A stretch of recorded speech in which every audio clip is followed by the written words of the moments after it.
มาส่งค่าพี่น้องสาวคำเมืองสันดอยจึงได้ในวันที่8เดือนที่1 2แห่งเช้าเนี่ยเนาะปิดแล้วค่ะ2แห่ง1ปาก14นีวันพุธเนี่ยเนาะคำขึ้นในพบมังยากันดังข่าวใจหยัดหนุ่มดังปอกเนื้อเนี่ยเนาะขายาม10:40เนี่ยนะเมืองจึงไทยวันนาพี่น้องแต้วค่ะก็เตะนอนกันก็มีเนี่ยเนาะ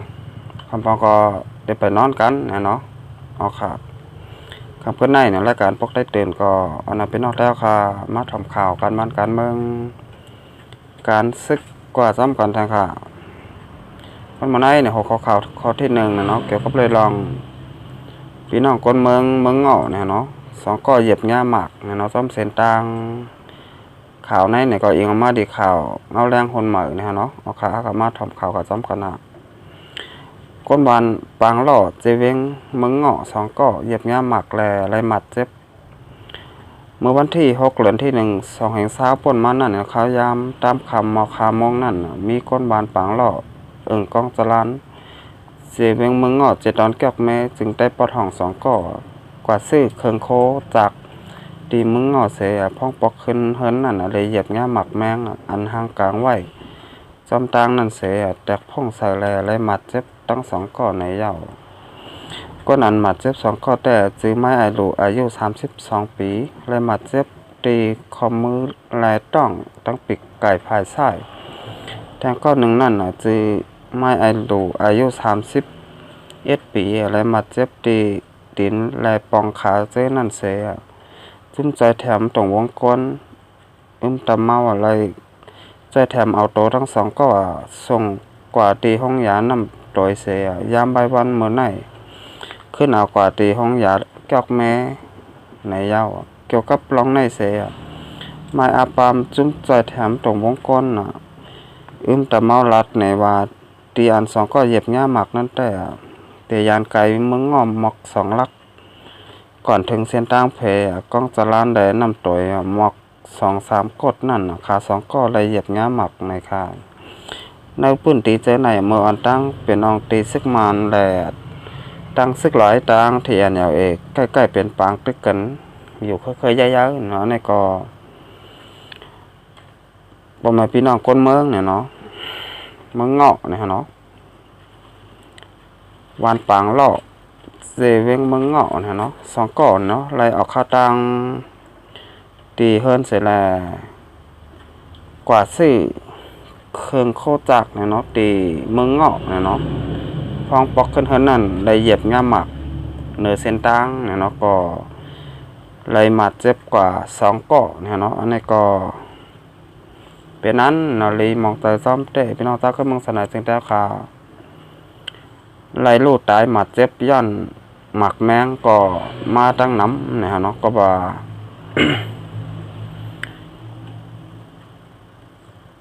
ในพื้นที่นั่นเนี่ยเนาะยามเปลี่ยนปังด้วยกันเนี่ยเนาะซึกมาในทางซึกร้อยทางเทียนอยู่เคยย้ายๆมือป่นมาเนี่ยเนาะอันนี้ก็ป่นมาเป็นหมากกันซึกร้อยทางเทียนอำนั้นซึกมาเขาห่างกลางไว้เนี่ยเนาะนี่ครับเขาห่างกลางไว้ยาวเขาก็เก็บกว่าขึ้นเนาะอันนี้ครับโบกายมาเหยียบใส่ก็ป้อมเจ็บก็ตายเนี่ยเนาะคนบ้านคนเมืองก็กว่ามาเหยียบใส่งาหมัดเจ็บก็ตายเหมือนกันอันไหนดีมองตายจอมเตะเนี่ยเนาะพี่น้องสาวก็เมืองสันไหนจึงแต้วค่ะตีอยู่ไว้ในเมืองจึงได้ปอดห้องเนาะก็ว่าในเมืองจึงได้ปอดห้องไหนเนี่ยมีจุ่มยิบกองกลางเจ้าเคออยู่ไว้ตั้งน้ำเนี่ยเนาะหลายหมู่หลายจุ่มเตะเนี่ยเนาะอันนี้ก็ดีเลยไม่ใจจอมเนี่ยเนาะพี่น้องสาวก็เมืองสันไหนจึงแต้วค่ะตีอยู่ไว้ในเมืองจึงได้ปอดห้องเนาะโดยไรหมอกกว่าหมอไปเนี่ยเนาะหนึ่งเขาขาเตะหลอดไฟแขนก็ว่าน้ำมึงจึงได้ปอดห้องนั้นมีซึกอยู่ไว้ตั้งน้ำเนี่ยเนาะอันนี้ก็ให้เราประมาณพี่น้องคนเมือง ไล่ไปไล่หนีไล่ขี่ไล่ไม่จอมย้อนปากตึกซึกเสือมาก็ถึงเตะๆนะฮะเนาะหันต่อถึงพงยามมือเลี้ยวเนี่ยก็ปางตึกก็ยังไปเย็นนะเนาะเป็นปางตึกอองตีหนึ่งเนี่ยก็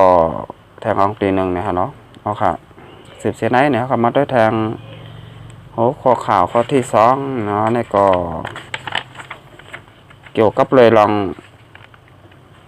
หมากเหมือนกันนะเนี่ยก็พี่น้องเมืองหลักแข่งนะเนาะก็เหยียบง่าหมักก็ไรหมัดเจ็บรถตายเหมือนกันเนี่ยเนาะอันนี้ก็ยิงมาข่าว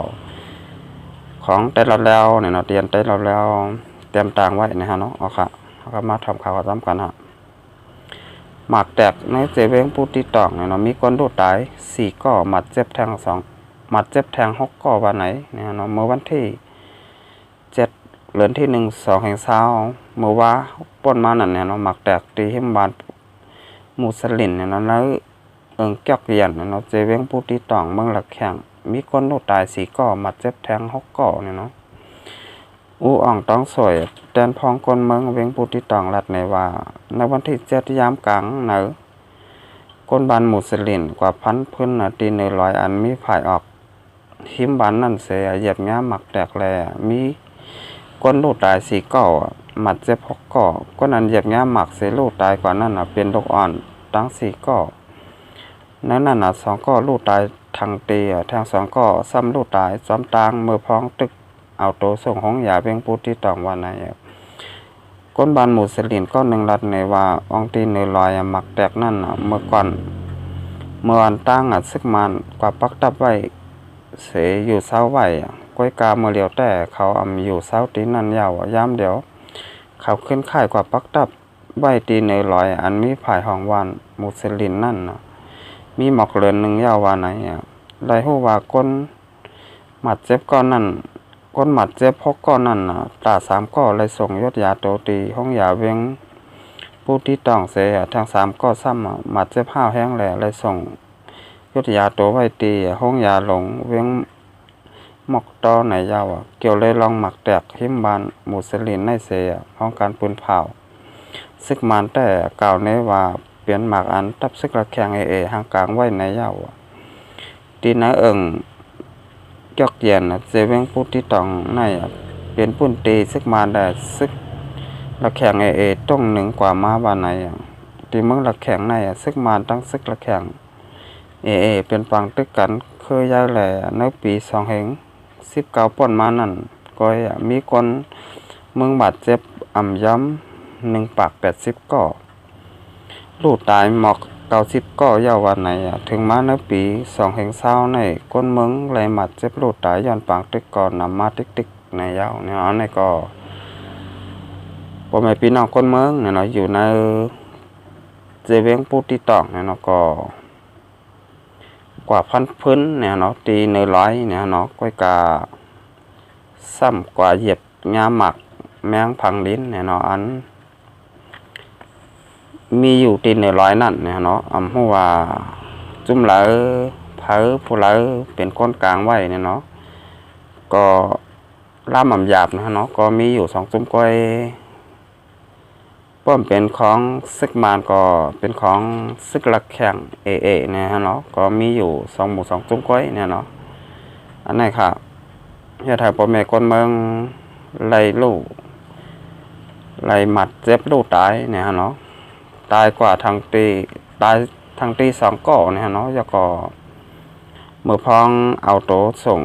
กว่าตีห้องยาพุทธิตองนั่นก็เลยตายจำตังแทง2ก่อเนี่ยเนาะก้นนั้นตาย4ก่อในก็เปลี่ยนไว้โลอ่อนทั้งหมดเนี่ยเนาะในก็ดีมองแต่จอมเต้ๆเนี่ยเนาะตึกเป็นลูกอ่อนอยู่ก็ไปฮู้รองฮู้ตั้งสังเนี่ยเนาะก็เลยมาดูตายจอมย้อนหมักแมงผังลิ้นเนี่ยเนาะอันนี้ก็ดีมองแต่จอมเต้ๆเนี่ยเนาะพี่น้องแต้วค่ะตีอันได้ลูกตายกว่าย้อนเหยียบงาหมักแมงเนี่ยเนาะแล้วก็คนนั้นหมัดเจ็บแทง6ก่อเนี่ยเนาะแทง6ก่อนั่นก็เลยส่ง เลยส่งกว่ายศยาตัวไว้ตีห้องยาพุทธิตองเว้งพุทธิตอง3 เกาะเนี่ยเนาะแล้วก็ตีเว้งหมอกตอแทง3 เกาะเนาะตีส่งห้องยาหมอกตอเนี่ยก็เลยบาดเจ็บห้าวแห้งใบเนี่ยฮะเนาะอันนี้ก็ยันสู้ปันหายเจ้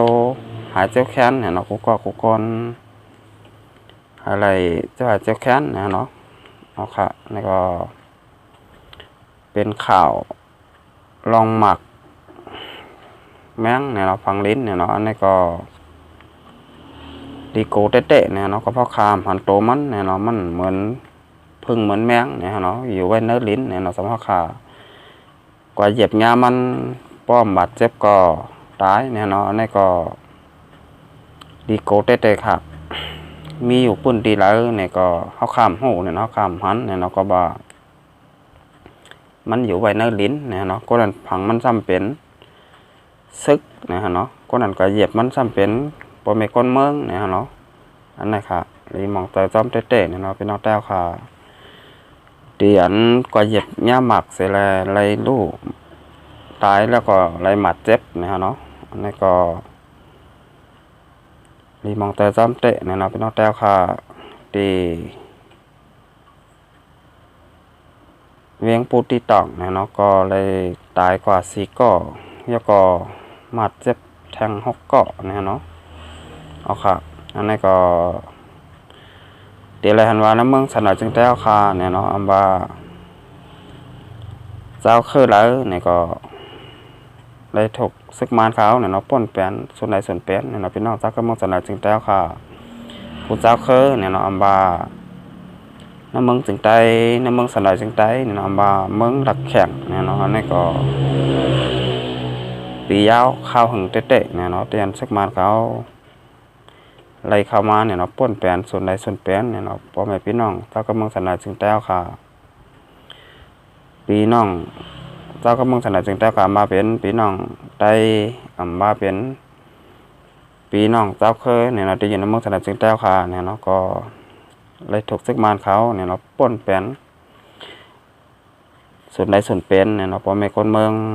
มาปียาวข้าวหึงเนี่ยเนาะข้าวตัง72 ปี73 ปีแล้วค่ะพี่น้องพบปัญหาถึงมาวันมื้อไหนเนี่ยเนาะพ่อแม่พี่น้องเจ้าก็เมืองสนามจึงแต้วค่ะและพี่น้องก็เจ้าคือตัวไล่อ่อนกันหูป่องตาแรงเนี่ยเนาะก็โดยไล่มาพร้อมกันให้เป็นอันนึงอันเดียวกันให้ไล่เนี่ยเนาะหนึ่งเฮาคาได้ไล่ขึ้นมาเมืองโฮมตุ้มเนี่ยเนาะที่ยันกัดเย็นมีผู้เขียนมายามาเก่าถ้าเกิดคนเมืองเขาคาเนี่ยนะมีส่วนใดส่วนเปลี่ยนทางขอและมีส่วนตัดทางขอเนี่ยเนาะสังว่าเปลี่ยนมาจากนั้นใดในเขาคาเดลัยอยู่ลีเนี่ยเนาะมีเงินกันเนี่ยเนาะแล้วก็เตรียมได้ขี่ไรใหม่ไรไปไรหนีเหมือนอย่างกูวันไหนเนี่ยเนาะสังว่าคาพร้อมห่มกันได้เนาะก็เตเปลี่ยนไว้เจ้าไหนก้อยเนี่ยเนาะเตรียม